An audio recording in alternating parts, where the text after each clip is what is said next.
kami, maka kami dipersiapkan untuk mengikuti Engkau, untuk mengerjakan keselamatan kami. Amin Tuhan. Sehingga kami Tuhan memutuskan bahwa kami mengikuti Engkau Haleluya Yesus. sampai pada akhirnya. Terima kasih Tuhan Yesus. Setiap dosa ini roh jahat yang menggoreskan luka dan kematian dalam hidup kami, kami tolak dan katakan Dalam Yesus. Kami percaya kuasa bekerja dan kami lebih jauh lagi memuji Engkau, dan kami berhasil bersatu hati, bersama bergandeng tangan di dalam Tuhan Yesus. Kami mau beribadah benar-benar di dalam nama Yesus. Kami buka ibadah kami pada hari ini. Haleluya. Amin. Amin. Dipersilakan dulu kembali saudara sekalian. Salam. Ada yang saya lagi salam. Mari kita bawa sukacita kita di hadapan Tuhan, dan kita yang siap bersukacita dalam Tuhan, mari kita beri sorak-sorai untuk Tuhan kita. Haleluya. Datang pada Tuhan dengan sorak-sorai. Haleluya. Dan kita bawa sorak-sorai.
yang mau menyaksikan kemurahan Tuhan.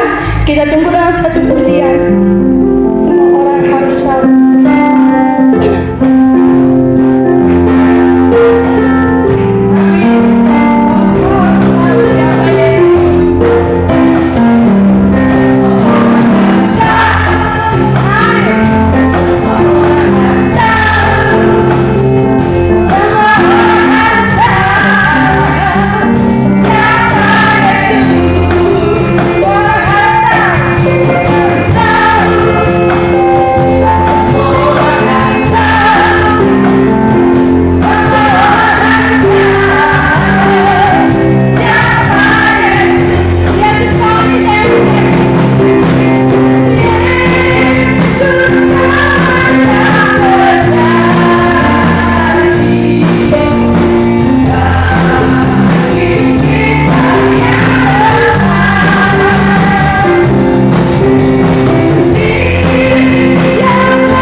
Untuk selanjutnya saya undang keluarga muda untuk mempersembahkan satu pujian.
siapkan hati kita untuk kita boleh menyiapkan diri kita mendengarkan firman Tuhan.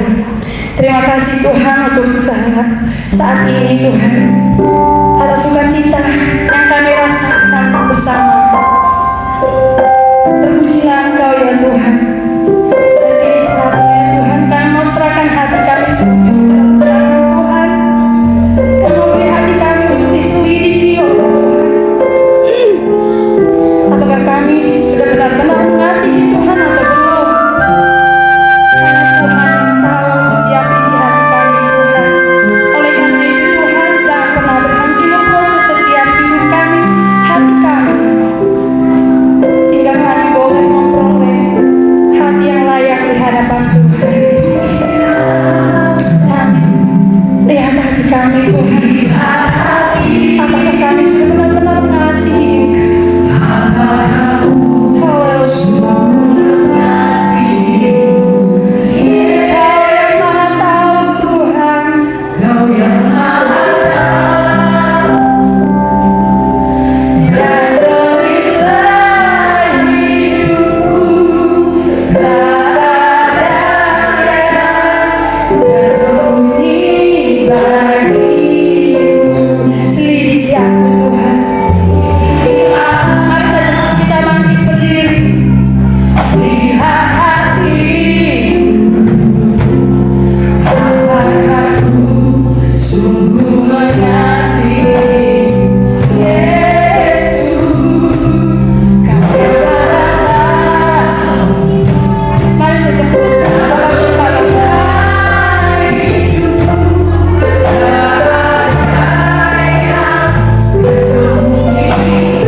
Bapa, pakai kami hamba-Mu menjadi saluran berkat buat anak-anak sekolah minggu. Biarlah berkat kemurahan, berkat pemeliharaan senantiasa menjadi bagian atas mereka, dan anugerah-Mu tetap indah bagi mereka. Dalam nama Yesus kami berdoa, haleluya, amin.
setia.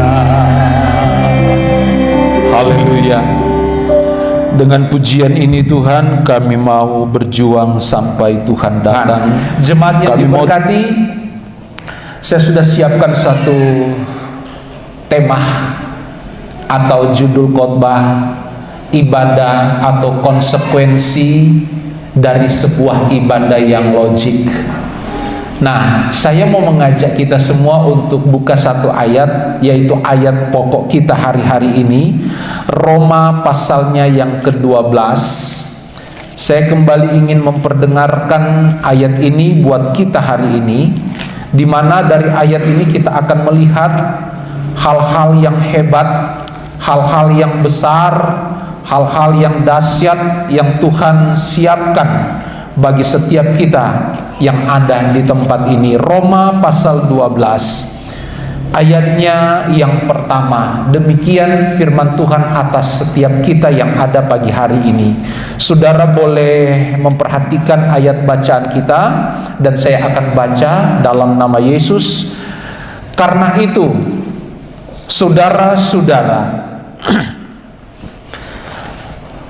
demi kemurahan Allah, aku menasehatkan kamu supaya kamu mempersembahkan tubuhmu sebagai persembahan yang hidup, yang kudus, dan yang berkenan kepada Allah.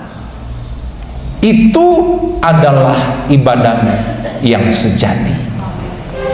Bapak Ibu kekasih Tuhan, semua kita yang ada pagi hari ini, kalau kita bicara ibadah, ya, maka yang kita tahu ibadah adalah bagaimana aktivitas kita yang kita lakukan di hari Minggu seperti hari ini, atau dalam kesempatan ibadah persekutuan keluarga dan lain-lain. Artinya bahwa konteks pemahaman ibadah yang banyak orang Kristen pahami selama ini adalah suatu liturgi yang dijalankan, yang dilakoni, yang dilakukan oleh semua orang Kristen ketika berada di gereja, di mana dalam gereja itu ada puji-pujian yang dinaikkan, ada sorak-sorai yang dikumandangkan, ada doa di dalamnya, ada kesaksian di dalamnya, ada puji-pujian seperti tadi, ada main musik dan lain sebagainya. Kita datang ke gereja dengan persiapan yang baik, dengan baju yang rapi, dengan semangat yang indah untuk kita mau datang di tempat ini untuk ibadah. Jadi kira-kira seperti itu konteks ibadah, gambaran ibadah yang dipahami oleh kebanyakan orang Kristen. Namun tahukah kita bahwa kalau kita berbicara soal ibadah dalam konteks kita hari ini, atau ketika kita melihat kebenaran firman Tuhan, maka ibadah itu sebenarnya mencakup keseluruhan hidup kita, mencakup segala aspek hidup kita, baik dari perkataan, pikiran, dan tindakan. Kalau kita melihat dari apa yang Alkitab sampaikan soal ibadah. Jadi ibadah tidak hanya ketika kita ada dalam satu komunitas, seperti pagi hari ini kita berkumpul. Kalau ini yang kita sebut ibadah, maka saya boleh katakan ibadah yang kita pahami mungkin adalah ibadah yang konteksnya hanya sempit pemahaman ibadah itu. Sebab kalau saya coba melihat pemahaman ibadah baik dalam perjanjian lama maupun perjanjian baru, itu konteksnya itu luas. Konteksnya itu luas, dan tadi saya katakan mencakup segala sendi-sendi utama seorang Kristen di dalamnya. Mencakup aspek-aspek pokok, mencakup hal-hal utama, yaitu pikiran, perasaan, dan kehendak yang akan muncul itu dalam segala tindakan kita. Haruslah dalam konteks ibadah atau beribadah. Nah, jemaat yang diberkati Tuhan, kalau coba saya kembali mengulang, menyegarkan sedikit ingatan kita soal ibadah yang pertama kali yang Tuhan buat bagi Adam dan Hawa di Taman Eden bukanlah ibadah seperti konteks kita zaman sekarang. Ibadah yang dilakukan oleh Adam dan Hawa di Taman Eden bukanlah ibadah dalam bentuk liturgi atau ibadah yang mereka lakukan pada suatu tempat di mana sudah ada altar, ada mimbar, ada musik dan lain sebagainya.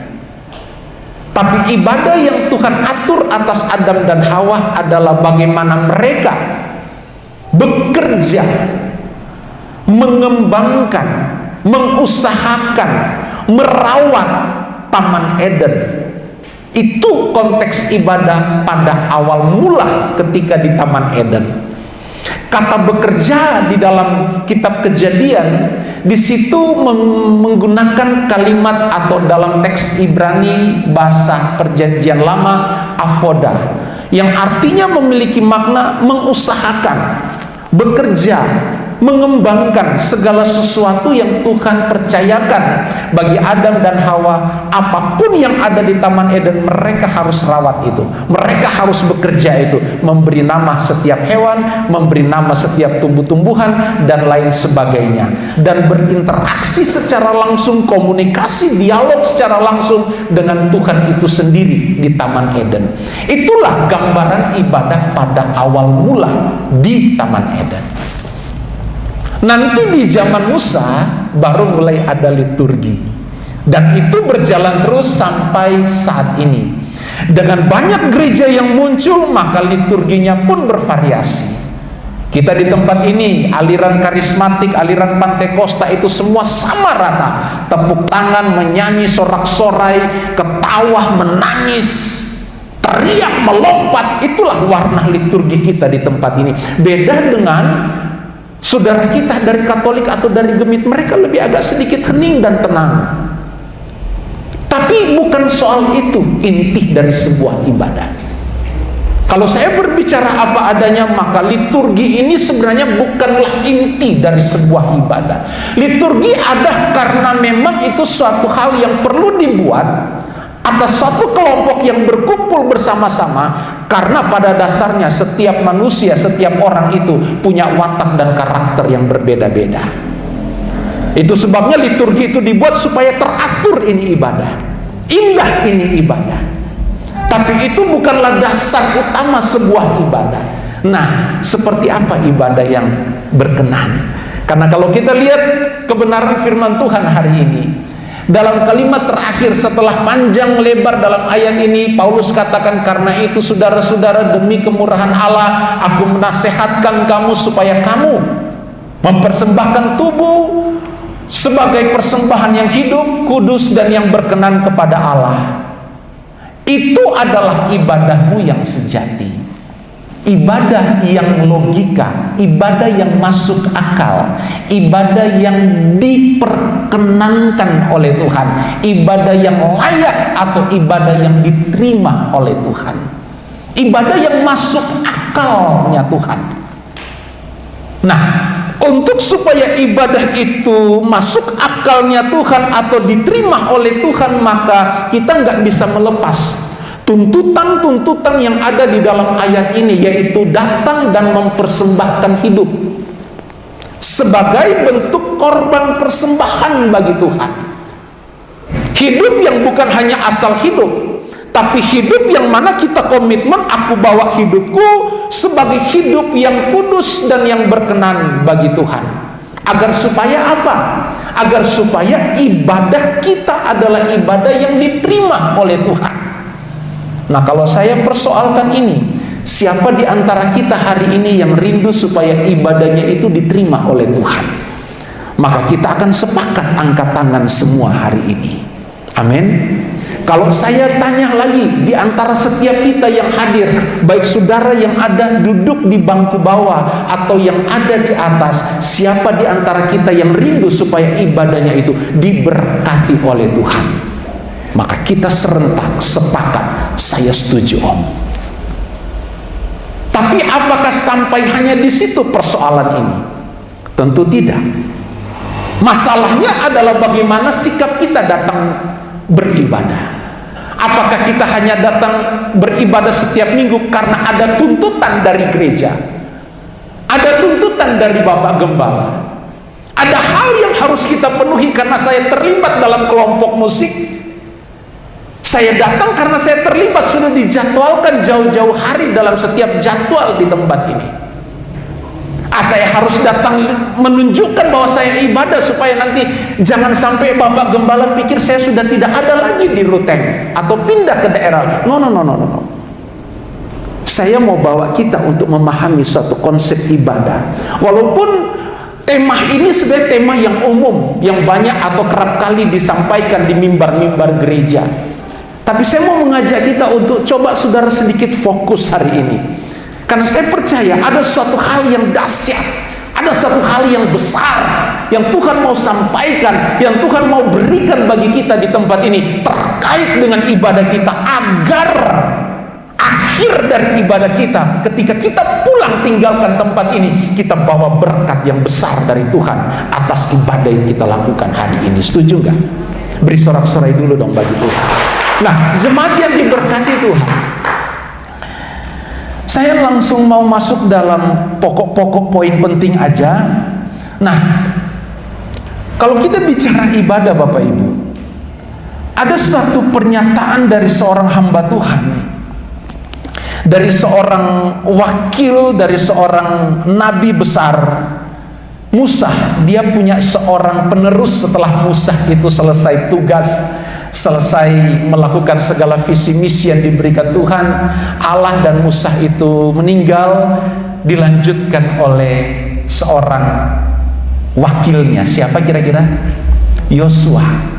Yosua pasal 24. Nah, sini ada dua ayat yang ingin saya bawa untuk kita lihat bagaimana supaya ibadah kita itu adalah ibadah yang logik, ibadah yang berkenan, ibadah yang diterima, sehingga ibadah kita itu berdampak dalam setiap kehidupan kita. Nah, jemaat yang diberkati, dalam kitab Yosua pasalnya yang ke-24, ayatnya yang ke-14 dan ayat 15, ada hal yang menarik yang mungkin saya ajak kita hari ini untuk dapat mempersoalkan ayat ini. Nah, ayat ini berbunyi demikian Bapak Ibu. Ayat 14. Oleh sebab itu, takutlah akan Tuhan dan beribadalah kepadanya dengan tulus, ikhlas, dan setia. Jauhkanlah Allah yang kepadanya nenek moyangmu telah beribadah di seberang sungai Efrat dan di Mesir, dan beribadalah kepada Tuhan. Ayat berikut, ayat 15, saudara perhatikan. Tetapi jika kamu anggap tidak baik untuk beribadah kepada Tuhan, pilihlah pada hari ini kepada siapa kamu akan beribadah. Allah yang kepadanya nenek moyangmu beribadah di seberang sungai Efrat, atau Allah orang Amori yang negerinya kamu diami ini. Tetapi aku, perhatikan, tetapi aku, kata Yosua, aku dan seisi rumahku akan beribadah. Isi rumahku, kami akan beribadah kepada Tuhan. Huruf besar di situ. Bapak Ibu, sedikit gambaran buat kita atas ayat ini. Sebelum Yosua purna tugas, sebelum Yosua menyelesaikan tugasnya, pekerjaannya, beban, tanggung jawab, visi misi yang diberikan oleh Allah pertama kepada Musa dan selanjutnya kepada Yosua. Dalam konteks ini Yosua sudah berhasil membawa orang Israel menyeberang sungai Efrat. Mereka sudah ada di tanah yang dijanjikan Tuhan, tanah Kanaan. Posisi Yosua menyampaikan maklumat ini, seruan ini, Israel sudah menginjakkan kaki mereka di tanah Kanaan. Nah, jemaat yang diberkati Tuhan, sebelum Yosua membebaskan orang Israel untuk menempati tanah yang sudah dibagi-bagikan, Yosua mengumpulkan seluruh orang Israel, dan dia di sini menyerukan satu seruan yang luar biasa, suatu seruan yang jujur saya pun diberkati Walaupun saya sudah berulang-ulang kali baca ayat ini, tapi kemarin hari saya juga digetarkan. Seakan-akan saya mendengar langsung bagaimana Yosua memaklumatkan ayat ini, perintah ini, pilihan ini atas saya secara pribadi. Yosua katakan, tapi jika kamu anggap tidak baik untuk beribadah kepada Tuhan Yehova Allah yang hidup, pilihlah pada hari ini kepada siapa kamu akan beribadah. Allah yang kepada nenek moyangmu beribadah di seberang sungai Efrat, atau Allah yang orang Amori, atau Allah orang Amori yang negerinya kamu diami ini. Tetapi aku dan seisi rumahku, kami akan beribadah kepada Allah yang hidup, Allah yang benar, Allah yang besar. Dan Bapak Ibu, saya kutip perkataan Yosua ini, saya lemparkan untuk kita, saya persoalkan untuk Bapak Ibu Saudara dan saya, Ibu Gembala dan anak-anak, kami sepakat, kami akan terus beribadah kepada Allah yang besar melalui Putra Tunggalnya, Juru Selamat kita, dalam pekerjaan kuasa Roh Kudus yang bekerja dalam hidup kami. Itu yang kami pilih. Itu yang kami pilih hari ini. Apapun resikonya ke depan, itu yang kami pilih. Siapa yang sepakat dengan saya memilih, menyembah, beribadah kepada Allah yang benar? Beri sorak-sorai bagi Tuhan. Bapak Ibu, ketika saudara tepuk tangan di bawah, adakah saudara mikir tentang konsekuensi dari tepuk tanganmu? Ketika saudara berkata amin, adakah pernah terpikir, terbersit dalam benakmu, dalam pikiran kita, ketika kita meresponi suatu kebenaran, adakah saudara dan saya berpikir tentang konsekuensinya, baik dari sisi positif maupun sisi negatif? Bapak Ibu, saya rindu untuk setiap ibadah kita di tempat ini adalah ibadah yang logik, ibadah yang berkenan, ibadah yang diterima, sehingga ketika saudara pulang ke rumah, saudara bawa berkat besar dalam hidup saudara. Jemaat yang diberkati Tuhan, mari kita lihat sedikit tentang hal yang disampaikan oleh Yosua. Dan dari ayat ini Bapak Ibu, saya garis bawahi, ada sedikitnya ada 4 prinsip kebenaran, ada 4 prinsip, atau 4 poin yang harus menjadi poin penting dalam iman Kristen kita, agar supaya bagaimana ibadah kita itu adalah ibadah yang diterima atau ibadah yang logik bagi Tuhan. Dan ternyata konsekuensi dari sebuah ibadah yang diterima oleh Tuhan itu begitu dahsyat Bapak Ibu, begitu luar biasa apa yang saudara dan saya akan alami. Saya tidak akan melihat atau membawa saudara mempersoalkan suatu konsekuensi dari sebuah ibadah yang tidak logik, karena otomatis ketika kita memahami suatu konsep ibadah yang diterima oleh Allah, maka kita pasti akan langsung mengerti, menangkap pesan bahwa ternyata suatu ibadah yang tidak diterima dampaknya ada. Saya tidak mau urus itu. Saya mau bawa kita melihat satu hal yang baik, yang benar hari ini, menanamkan suatu benih firman Tuhan yang hidup, yaitu ternyata ibadah yang diterima oleh Tuhan besar akibatnya, besar dampaknya, konsekuensi yang ada di dalamnya begitu dahsyat. Tapi ingat, sebelum saudara dan saya menerima hal-hal yang besar, yang dahsyat dari Tuhan, saya mau bawa kita untuk lihat satu hal juga yang penting, bahwa ternyata tidak semerta-merta segala sesuatu itu instan berjalan. Tidak. Ada poin penting, ada hal yang perlu saudara dan saya perhatikan, agar supaya ibadah kita adalah ibadah yang dahsyat, berkenan, dan diterima, dan kita pulang bawa berkat yang besar dari Tuhan. Jemaat yang diberkati Tuhan, yang pertama, kalau kita lihat dari Yosua pasal 24 ayat 14, Hendrik coba balik ayat 14. Pelan-pelan kita persoalkan, kita lihat kebenaran firman Tuhan.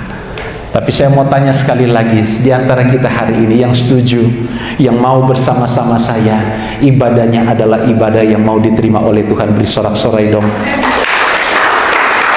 Poin pertama, Jika kita mau supaya ibadah kita itu berdampak, kita ngalami berkeberkatan dari Tuhan, berdampak indah bagi Tuhan, garis bawahi, ibadah kita harus didasari takut akan Tuhan. Ini dulu.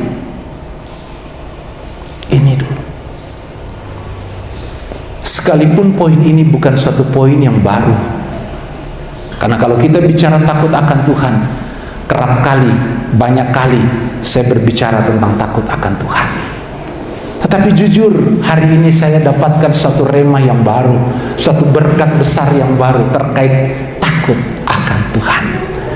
Dan jika ibadahmu didasari dengan takut akan Tuhan, maka saya mau pastikan, saya mau katakan, ibadah saudara, ibadah saya adalah ibadah yang logik, ibadah yang diterima oleh Tuhan, dan pasti kita akan melihat dampaknya yang besar dalam hidup kita.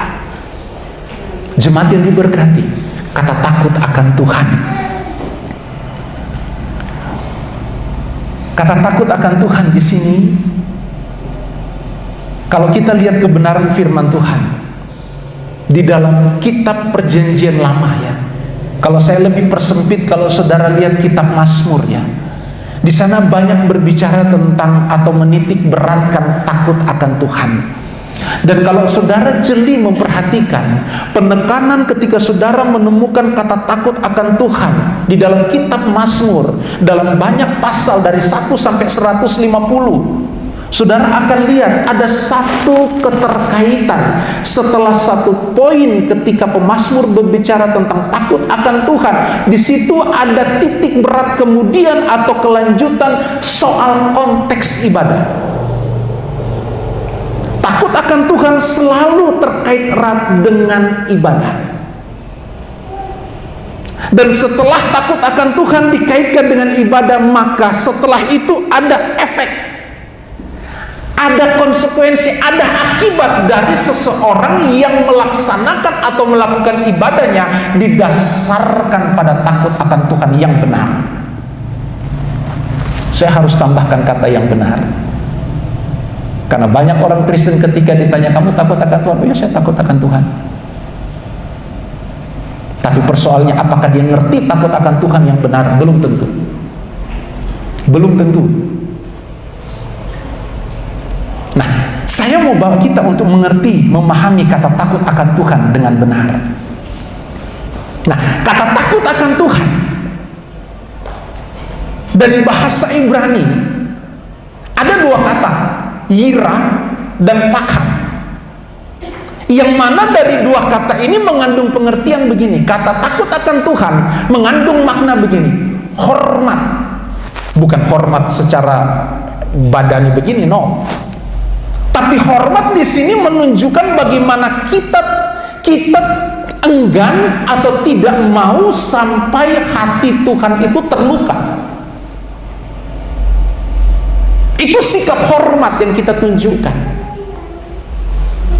Jadi kata takut akan Tuhan, yirah dan pakat, kalau dalam bahasa Yunani dia menggunakan kata phobos. Sekalipun kata phobos, tapi kita harus ingat, baik perjanjian lama atau perjanjian baru, terlebih perjanjian baru pun itu ditulis oleh orang-orang Ibrani.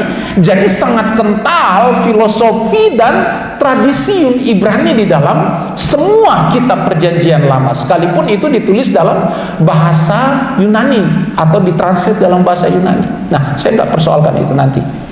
Jadi Bapak Ibu, kata takut akan Tuhan memiliki makna hormat. Kemudian ada satu makna lain setelah hormat, ada kata gentar di situ. Suatu penekanan makna kata gentar di situ, di mana sikap kita datang menghadap Tuhan. Saya sudah pernah terangkan itu.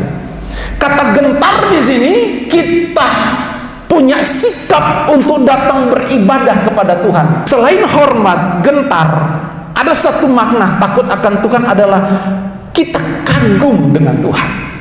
Kagum tentang apanya? Kagum tentang banyak hal sih.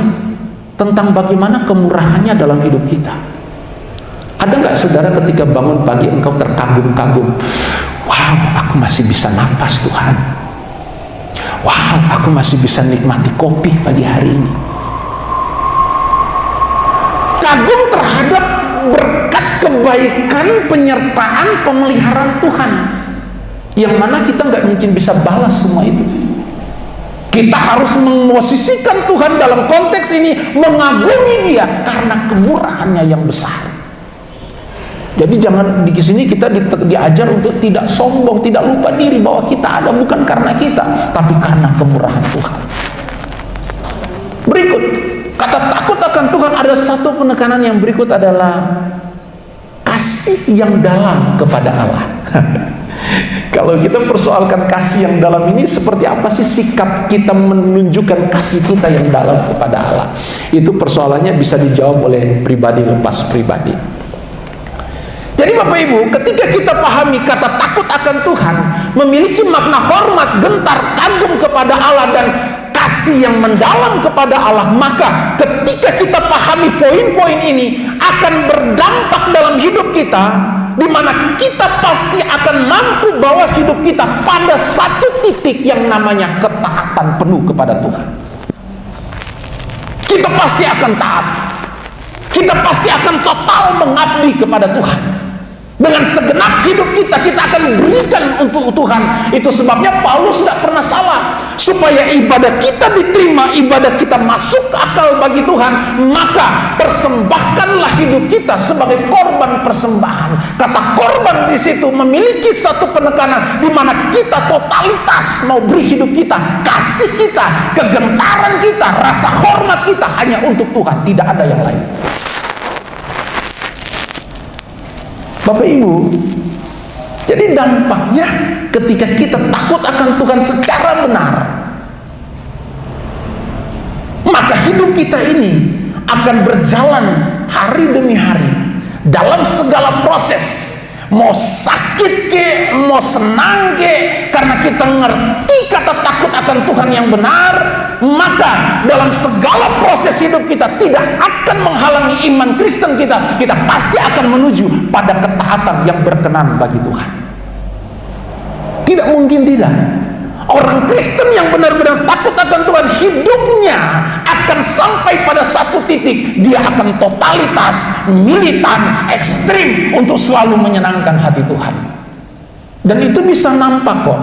Saudara dan saya bisa menilai hidup kita, Kristen kita sendiri lepas pribadi. Tidak mungkin tidak. Pemahaman atau level takut akan Tuhan yang saya pahami ini sampai di mana? Dan poin-poin apa yang benar-benar sudah mampu saya lakukan dan apa yang masih perlu harus ditingkatkan. Saya paham, kita akan ngerti semua itu. Nah, Bapak Ibu, saya mau bawa saudara untuk lihat satu hal. Mazmur pasal 128. Saya sudah janji bahwa saya akan bawa saudara melihat konsekuensi dari sebuah ibadah yang logik, ibadah yang diterima oleh Tuhan. Mazmur 128, ayat ini sudah seringkali kita baca dan mungkin juga menjadi ayat berkat bagi setiap rumah tangga kita. Saya baca ya Bapak Ibu ya, walaupun saudara sudah pernah baca dan berulang-ulang kali baca, tapi tidak mengapa, supaya kita memiliki pemahaman dan disegarkan kembali. Berkat atas rumah tangga. Siapa yang rindu rumah tangganya diberkati hari ini? Lambaikan tangan saudara bagi Tuhan. Saudara dengar firman Tuhan, berbahagialah setiap orang yang takut akan Tuhan, yang hidup menurut jalan yang ditunjukkannya. Apabila engkau memakan hasil jeripayah tanganmu, berbahagialah engkau dan baiklah keadaanmu. Istrimu akan menjadi seperti pohon anggur yang subur di dalam rumahmu, anak-anakmu seperti tunas pohon zaitun sekeliling mejamu. Sesungguhnya demikianlah akan diberkati orang laki-laki yang takut akan Tuhan. Kiranya Tuhan memberkati engkau dari Sion, supaya engkau melihat kebahagiaan Yerusalem seumur hidupmu dan melihat anak-anak dari anak-anakmu damai sejahtera atas Israel. Mudah-mudahan saya punya cukup waktu untuk menyampaikan ini semua. Tapi kalaupun tidak, saya akan berusaha untuk menyampaikan poinnya. Waktu berjalan terus.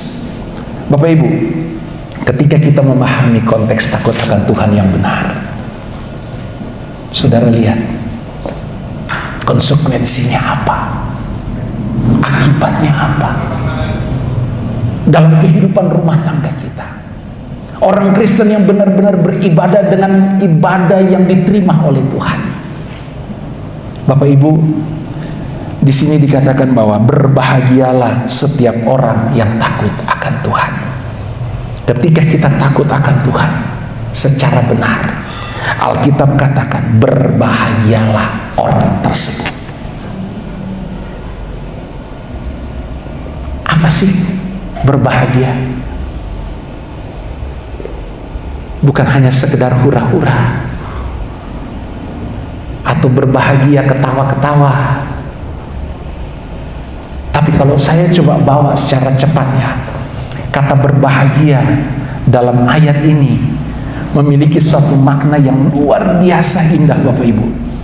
Kata berbahagia di situ memiliki kandungan pengertian atau makna, di mana ayat berikut dikatakan yang hidup menurut jalannya yang ditunjukkan kepadanya apabila engkau memakan hasilnya. Nah, ini dampak, ini konsekuensi, ini akibat dari seseorang yang mengerti takut akan Tuhan secara benar. Ada berkat di dalam takut akan Tuhan. Apa? Orang itu berbahagia. Di dalam kata bahagia sini, jika kita kaitkan dengan kehidupan rumah tangga kita masing-masing, di sana dikatakan apabila engkau memakan hasil jerih payah tanganmu, berbahagialah engkau dan baiklah keadaanmu. Bapak Ibu, takut akan Tuhan yang benar, beribadah kepada Tuhan dengan dasar takut akan Tuhan, maka ada berkat di situ. Apa itu? Berbahagialah orang tersebut. Ketika orang tersebut beribadah dengan dasar takut akan Tuhan secara benar, maka Alkitab katakan segala jerih payah yang dihasilkan oleh orang tersebut, atau dalam hal ini si suami, karena dalam konteks ibadah, dalam konteks Ibrani, budaya Ibrani, budaya Semitik, yang memiliki tanggung jawab untuk menghidupi seisi rumah adalah seorang suami. Maka di konteks ini, apa saja yang dikerjakan si suami ini, jerih payah tangannya akan berdampak kepada seisi rumah. Apa dampaknya? Apabila engkau memakan hasil jerih payah tanganmu, berbahagialah engkau dan baiklah keadaan. Bapak Ibu, persoalannya, sudah gak ini kita alami hari-hari? Belum Om. Ayo bawa hidup kita supaya alami berkat Tuhan. Ketika Tuhan menyampaikan firman-Nya, tidak mungkin firman itu akan menjadi suatu beban besar dalam hidup kita, atau tidak mungkin kita tidak mencapai apa yang Tuhan janjikan. Karena segala sesuatu yang keluar dari mulut Tuhan, Alkitab katakan tidak pernah kembali secara cuma-cuma. Segala firman yang Dia ucapkan akan terlaksana dalam setiap kehidupan kita yang mau sungguh-sungguh untuk menghidupi firman itu dalam setiap kehidupan kita. Jemaat yang diberkati, akan berdampak kepada keluarga kita. Dan saudara perhatikan ayat berikut, ayat 2, apabila engkau makan hasil jerih payah tanganmu, berbahagialah engkau dan baiklah keadaanmu. Istrimu akan menjadi seperti pohon anggur yang subur di dalam rumahmu, anak-anakmu seperti tunas pohon zaitun sekeliling meja makan. Sekali lagi, takut akan Tuhan, beribadah dengan takut akan Tuhan secara benar akan berdampak kepada istri, akan berdampak kepada seisi rumah. Kenapa digambarkan di meja makan bukan di ruang tamu? Pernah nggak saudara persoalkan itu? Kenapa pemazmur menggambarkan situasi ini digambarkan ketika ada di ruang makan, di meja makan, bukan di ruang tamu, atau di pendopo, atau di pelataran rumah bagian depan, atau di dapur, atau di mana? Kenapa meja makan? Sebenarnya dari budaya Semitik atau budaya Ibrani, di meja makan itulah satu keluarga. Pertama, di situ ada doa yang dinaikkan. Yang kedua, setelah ada doa yang dinaikkan, di situ ada satu persekutuan yang indah di dalam satu keluarga. Dalam persekutuan itu, di hadapan mereka itu ada berkat-berkat Tuhan yang tersaji. Di atas meja itu tersedia berkat Tuhan yang tersaji untuk dinikmati, dan di atas meja itulah ada sukacita, ada kegembiraan dalam satu keluarga. Maka dari itu pemazmur tidak salah memilih lokasi atau menggambarkan suatu gambaran. Meja makan, tempat ruang makan adalah tempat yang utama dalam sebuah keluarga untuk berbagi kasih, untuk bersenda gurau, untuk berkomunikasi, untuk berdialog, untuk menikmati keberkatan Tuhan dan melihat bagaimana cara Tuhan pelihara kita. Ada nggak di sini yang kalau makan siang semua sama-sama tunggu yang satu baru makan? Ayo biar mana nanti kau udah belakangan, saya nanti duluan. Ada nggak yang? Bapak Ibu, dari hal-hal kecil sederhana ini kita belajar. Karena ketika kita bicara konteks ibadah, tidak sekedar kita 2 jam di tempat ini. 2 jam di tempat ini sangat baik untuk kita boleh memuliakan Tuhan. 2 jam di tempat ini kita sangat baik, kita saling berinteraksi satu dengan yang lain, bersorak-sorai, menikmati firman Tuhan, menikmati puji-pujian. Tapi persoalannya banyak waktu di luar sana. Apakah kita hanya pergunakan hanya untuk kerjaan dan kerjaan dan kerjaan? Kita lupa bahwa dari banyak waktu itu pun kita harus pergunakan dalam konteks setiap hal ibadah untuk Tuhan. Bapak Ibu, berikut ayat 4, sesungguhnya demikianlah akan diberkati orang laki-laki yang takut akan Tuhan. Jadi sebenarnya ayat 4 ini ada satu hal, bahwa keberkatan dalam sebuah keluarga kuncinya ada pada suami. Keberkatan dalam sebuah keluarga kuncinya pada suami. Suami harus bisa memposisikan dirinya bukan hanya sebagai seorang pengayom, pelindung, memberi nafkah, tapi kadang kita lupa, sudah nggak kita sebagai suami menempatkan diri kita sebagai seorang imam. Imam di mana tugas imam adalah mengarahkan keluarga, mengarahkan istri, mengarahkan anak-anak untuk takut akan Tuhan, untuk beribadah kepada Tuhan, untuk menghormati Tuhan, untuk gentar sama Tuhan. Tugas ini penting, beban ini penting diberikan kepada setiap pemimpin keluarga atau kepala keluarga, dan sebagai kehidupan kita dalam setiap kehidupan kita hari ini, kita pun harus lakukan itu kalau mau keluarga kita diberkati. Jangan abaikan. Mau keluarga kita diberkati, Bapak Ibu, terlebih kita suami-suami ini harus bisa menjadi seorang imam yang baik. Di samping banyak beban, banyak tanggung jawab sebagai seorang suami yang tadi saya sudah singgung, pengayom, pelindung, pemberi nafkah dan lain sebagainya. Tapi kadang kita lupa, kita juga harus memposisikan diri sebagai seorang imam yang baik, di mana tugas imam membawa keluarga seisi rumah untuk takut akan Tuhan dengan benar.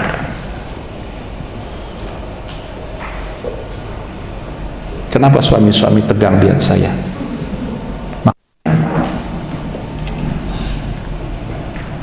Alis saudara kok mengkerut ke atas begini? Tadi saya katakan bahwa ketika saya merenungkan kebenaran firman Tuhan ini, saya diberkati, saya disegarkan, saya dikuatkan. Di samping itu ada suatu hal yang baru, beban yang baru, tugas yang baru yang harus saya capai hari-hari ini.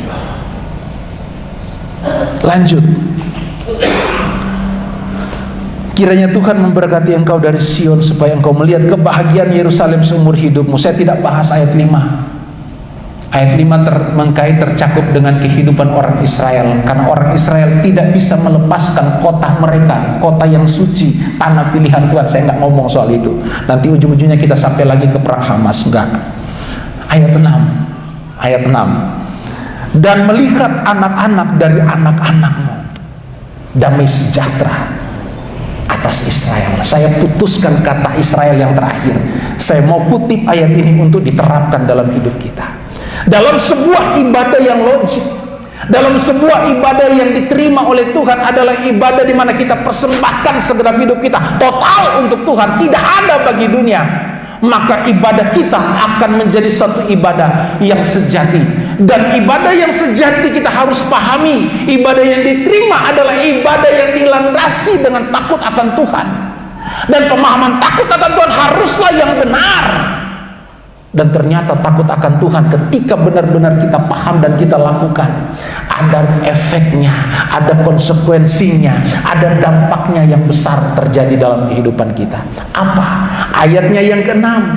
Kita akan melihat anak-anak dari anak-anak kita diberkati oleh Tuhan. Kira-kira itu sampai keturunan generasi keberapa tuh? Anak dari anak-anak kita. Ketiga ya, cucu ya. Tapi ini akan berlanjut. Kenapa hanya sampai kepada cucu?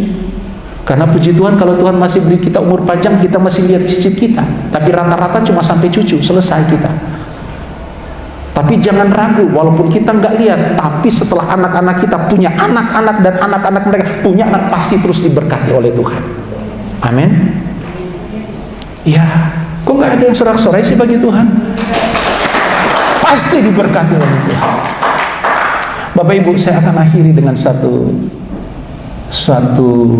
hasil penelitian dari seorang dokter, namanya Tim LaHaya. Dokter Tim ini dia buat suatu diagram atau suatu penelitian pohon kehidupan sebuah dua keluarga. Pohon hidup dua keluarga. Jadi dia buat suatu diagram pohon keluarga. Dia mengambil satu contoh dua keluarga di era abad 18. Satu keluarga namanya Max Jukes. Nah, Max Jukes ini dia seorang suami, tapi Max Jukes ini punya kebiasaan yang tidak baik. Kebiasaannya adalah dia seorang alkoholik, peminum minuman keras, pemabuk, punya temperamen yang suka marah, kasar. Bahkan dia seorang penyelundup alkohol di zaman itu. Yang kedua, Dr. Tim ini buat satu penelitian satu keluarga berikut di abad 18 itu. Pada sebuah keluarga Dr. Jonathan Edwards. Nah, Dr. Jonathan Edwards ini memiliki keturunan sebanyak 729 turunan atau generasi, dari generasi ke generasi. Sedangkan Max Jukes tadi yang peminum, pemabuk tadi, pemarah tadi, kasar tadi, itu punya anggota keluarga keturunannya itu sebanyak 1000 lebih. Apa yang terjadi dari dua keluarga ini? Setelah ditarik oleh Dr. Tim, dia menemukan suatu hasil yang luar biasa.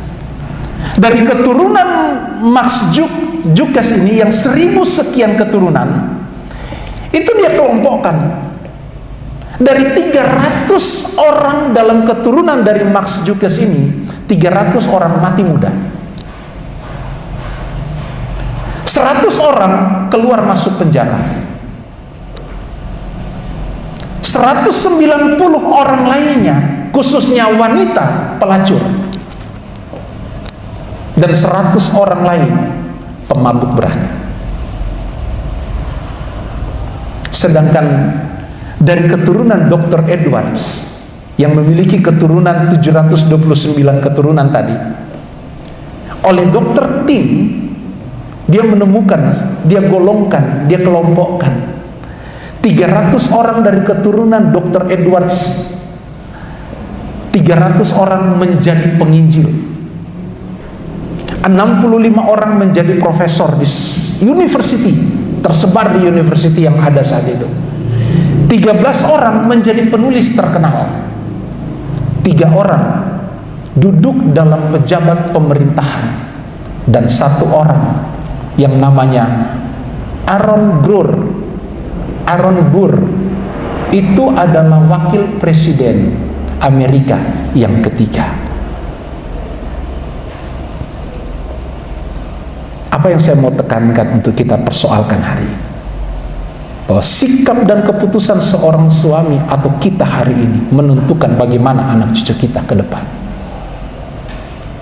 Tapi bagi kita yang takut akan Tuhan, Dr. Edwards ini membuktikan bahwa orang-orang yang takut akan Tuhan, anak cucunya pasti diberkati dan dipelihara oleh Tuhan. Amin. Beri sorak-sorai bagi Tuhan. Saya akhiri dengan satu ayat terakhir. Kita buka Alkitab, Bapak Ibu. Maliaki pasal 3 ayat 18. Maliaki 3 ayat 18. Ayat terakhir kita baca sama-sama yuk. 2, 3.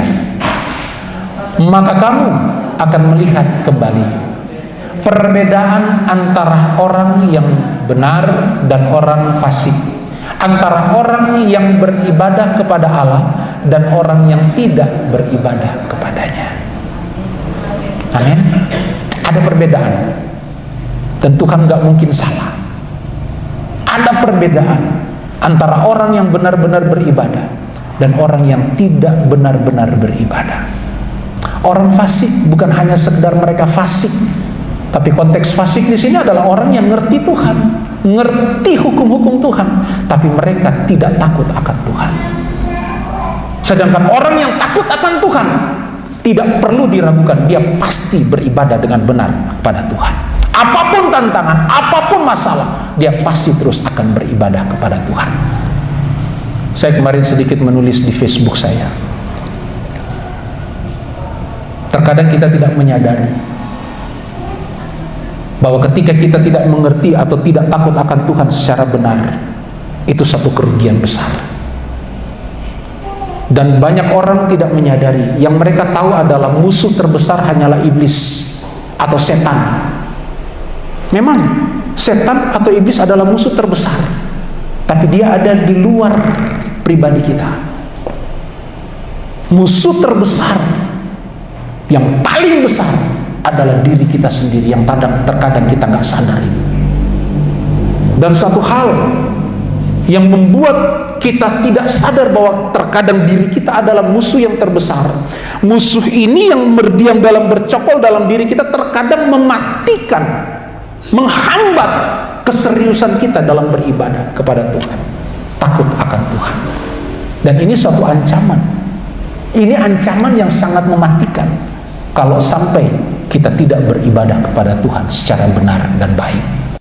Bapak Ibu jemaat yang diberkati Tuhan, satu hal lagi saya tutup. Saudara ingat ketika Israel ada di Mesir, mereka ditempatkan oleh Firaun di mana? Firaun memberikan suatu tempat kepada mereka namanya Goshen. Di kampung Goshen, di tanah Goshen, ada orang Israel 300 atau 400 tahun kurang lebih mereka ada di situ. Sebelum mereka keluar Mesir, ada 10 tulah yang kita tahu dicatat Alkitab. Karena ketegaran hati Firaun tidak melepaskan orang Israel untuk pergi beribadah, apa yang dilakukan Tuhan? Tuhan menghukum Mesir dengan 10 tulah. Saudara bisa temukan cerita itu dalam Keluaran pasal 8, Keluaran pasal 9. Tapi berbeda dengan Goshen. Goshen ada di tengah-tengah tanah Mesir. Logikanya, kalau sekitar ini kena tulah, maka Goshen pun pasti tidak luput, pasti kena dampak. Tapi apa yang terjadi? Goshen tidak kena tulah. Goshen tidak ada kodok. Goshen tidak ada malapetaka di sana. Goshen tidak ada belalang pelahap yang menyerbu Mesir. Logikanya Goshen pun harus kena. Tetapi kenapa mereka tidak tertimpa malapetaka? Karena Keluaran pasal 8, pasal 9 katakan, karena di situ ada umat Tuhan yang beribadah kepada Tuhan. Ada perlindungan di dalam orang-orang yang beribadah. Saudara mau nikmati perlindungan? Saudara mau menikmati pemeliharaan? Saudara mau nikmati berkat-berkat Tuhan? Ibadahlah. Ibadahlah dengan ibadah yang diterima oleh Tuhan. Setelah selesai 2 jam kita di sini, di luar pun kita harus tetap beribadah dengan sikap hidup kita, pikiran, perasaan, dan perbuatan kita. Hari ini sampai selamanya kita ibadah yang diterima oleh Tuhan. Beri sorak-sorai bagi Tuhan. Saudara boleh tutup Alkitab saudara.